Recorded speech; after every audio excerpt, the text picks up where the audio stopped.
Microsoft vice president goes online and publicly says he hates one of Microsoft's own policies. Not a disgruntled user on Reddit, not a tech blogger, a Microsoft VP. And what he's talking about is something that has been driving Windows 11 users absolutely insane since day one: the forced Microsoft account login during setup. On March 20th, 2026, Scott Hanselman, a Microsoft vice president who is directly involved in fixing and improving Windows 11, posted something on X that immediately went viral in the Windows community. A user asked about removing the forced Microsoft account requirement during the initial Windows 11 setup. In reply, Hanselman said, "Yeah, I hate that. Working on it. 4 words. That's all it took to send the Windows world into a frenzy." And here's the thing. Hanselman isn't the only person at Microsoft who feels this way. Multiple people inside Microsoft are reportedly pushing to relax this requirement. A response like that from a Microsoft vice president, saying he hates the requirement and is working on it, has turned what was a long-running user complaint into a plausible product change. But to really understand why this matters, you need to understand just how far Microsoft has gone to force this account requirement on you, and how aggressively they've blocked every attempt to get around it.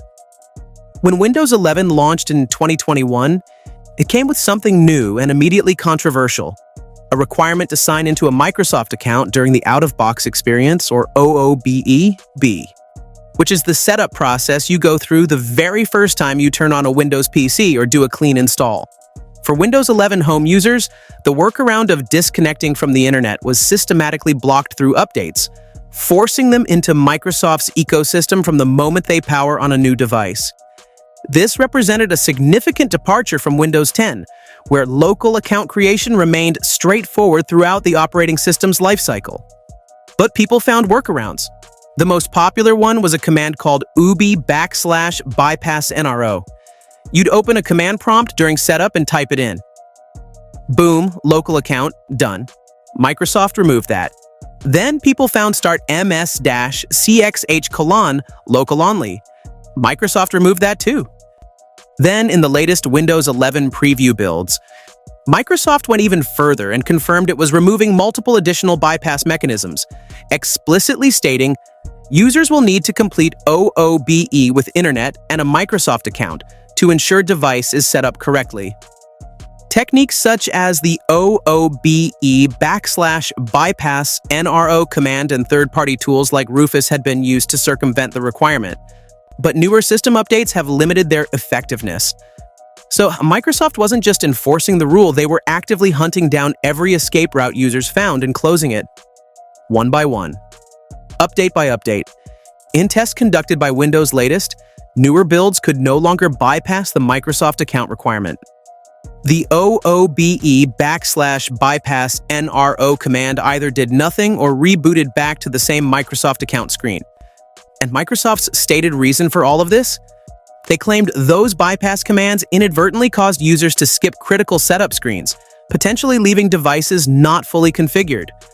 A fair point, but one that many users and even some Microsoft insiders found unconvincing as the real reason. Forcing users to connect to the internet and sign into a Microsoft account has been a cornerstone of the company's strategy to boost engagement with its ecosystem of cloud services, security features, and subscriptions like Microsoft 365. The OOBE is currently a mess. Not only is the process unnecessarily long, but it also upsells Microsoft products, including Office, OneDrive, Copilot, and Microsoft accounts themselves. And once you're signed in, things start happening without you asking. One user on Microsoft's own Q&A forum documented this in painful detail. After linking their Microsoft account during setup, OneDrive was automatically connected. The new Outlook app was pre-configured with their email, and Edge had somehow pulled in their entire browsing history from Chrome. Location data was being tracked, all of it tied to that one account you were required to create just to use your computer. That perception is powerful because it affects trust. Once users decide that every setup decision is a nudge, even reasonable product choices start to look suspicious. That's what happened. The forced account requirement didn't just annoy people, it made them distrust the entire setup process. It made Windows 11 feel, in the words of critics, like it was being optimized around Microsoft's business model first and the user second. So, who inside Microsoft wants this changed? Microsoft's Windows and Devices VP Pavan Davaluri has also reportedly expressed dissatisfaction with the forced account requirement, telling colleagues, "I hate that we force people into a Microsoft account." That's not one executive going rogue on social media. That's a pattern. Multiple senior figures, including people with direct authority over the Windows product, pushing back against a policy that has been central to Microsoft's strategy. Some senior Microsoft engineers with influence over leadership decisions are internally advocating for an MSA-free login experience.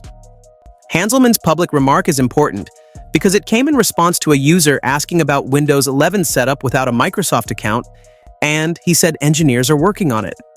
That strongly suggests the idea is at least under active consideration inside Microsoft. But here's the nuance that's important to understand. Hanselman is not a random employee posting a personal preference. He is a Microsoft VP tied to the company's Windows reliability and performance push. When he says engineers are working on it, that carries weight. But working on it can mean many things inside a company as large as Microsoft. Exploratory discussion, internal testing, a design review, or a real engineering branch with no ship date yet. What's clear is that this issue has escalated well beyond community forums. It's inside the building now, and it has names attached to it. Removing this requirement is technically easy. Microsoft has always supported local accounts in Windows. The capability is already there. From an engineering standpoint, allowing a local account during a Windows 11 setup is not the hard part. Microsoft has supported local identity in Windows for years, and the fact that bypasses have existed at all proves the platform can technically handle it. The more difficult question is not whether Windows can do this, it's whether Microsoft wants the experience to remain complete, supportable, and aligned with its service strategy. Features like OneDrive Cloud Sync, Windows Hello Security, subscription entitlements, and seamless cross-device experiences are all tied to this identity. Unwinding the forced login requirement is not a simple toggle switch, but a complex undertaking requiring coordination across multiple business divisions that have built their strategies around a connected user base. So the challenge isn't technical, it's organizational and commercial. Multiple teams inside Microsoft have built their roadmaps around the assumption that every Windows user has a Microsoft account. Changing that assumption means renegotiating priorities across the entire company. So, if Microsoft does act on this, what would change? The most realistic outcome is a staged model: local setup first, service enrollment later. Users would no longer feel compelled to hand over their identity on the first screen. But Microsoft could still pitch its services after the desktop appears.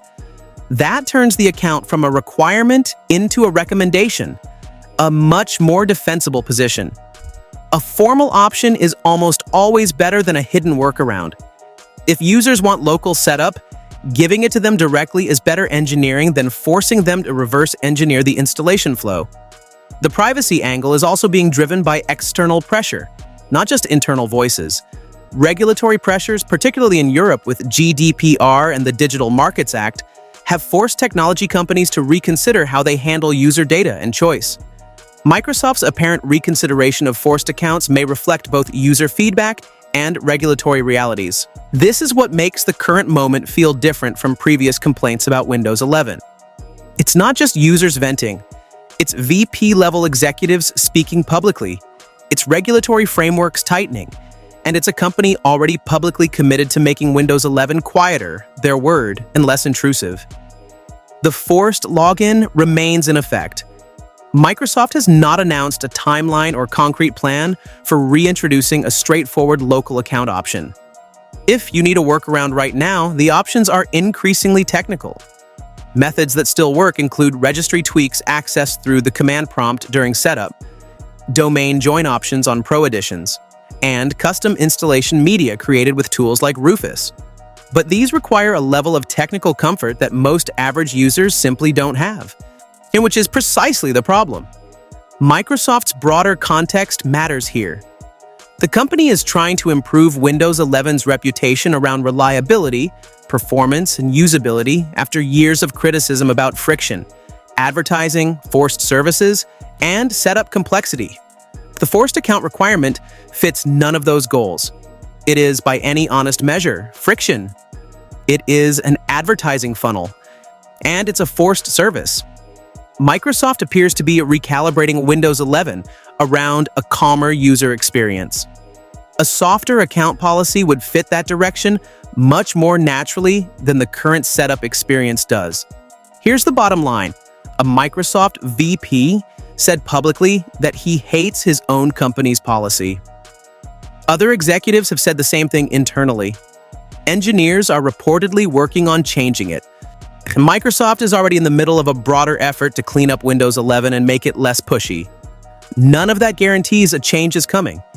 Microsoft is a large organization, and internal disagreements don't always produce the results that even the people inside want. But something has clearly shifted. The complaint has moved from community forums into executive conversations, and that matters.